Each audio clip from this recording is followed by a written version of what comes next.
साथीहरु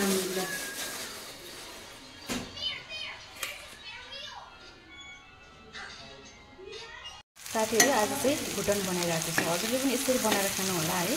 भुटन यस्तो मिठो हुन्छ नि। अहिलेको यो मौसममा त हरियो लसुन जसको घरमा पनि पाइहाल्छ, जता पनि पाइहाल्छ, बजारमा पनि त्यसरी पाइहाल्छ हैन। हजुरले चाहिँ मजाले यस्तो गरी भुटन बनाएर खानुभयो भने यस्तो यम्मी हुन्छ नि त, रातो गरेर पनि हैन।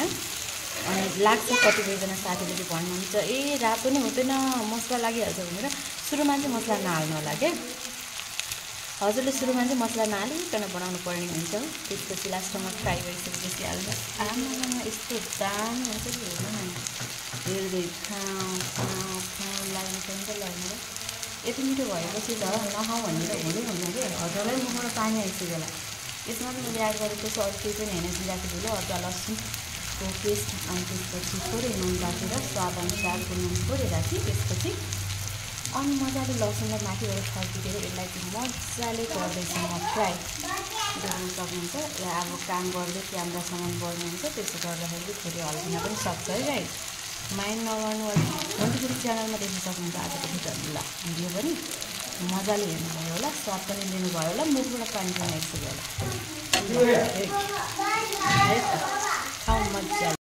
ल साथीहरु टक्क रेडी पनि भइसकेको छ भुटन चिउरा। अब चाहिँ म मजाले प्लेटमा हालेर खाने वालामा छु। यति मिठो छ कि हेर्नु न साथीहरु, मलाई हेर्दै खाऊ खाऊ लागिसक्यो।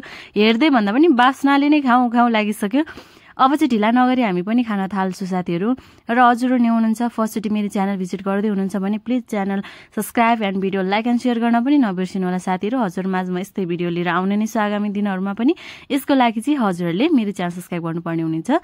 र विशेष गरेर मैले यो भिडियोमा चाहिँ मुकबाङ भिडियो लिएर आउने नै छु। यो बुन्टी फ्री आइडीलाई सबैजनाले माया गरिदिनु होला, सब्स्क्राइब गरेर सपोर्ट गरिदिनु होला। हजुर माझमा यस्तै इन्ट्रेस्टिङ खालको खानै मन नलाग्दा पनि खाऊ खाऊ लाग्ने गरेर भिडियो बनाएर लिएर आउने नै छु गाइस। ल हजुरले देख्न सक्नुहुन्छ, हेर्नुस् त नजिकबाट। खाऊ खाऊ लागेन त, मुखबाट पानी आइसक्यो होला गाइस। ल है त अब चाहिँ म पनि बिदा हुन जान्छु। हस्त नमस्ते, बाइ बाइ।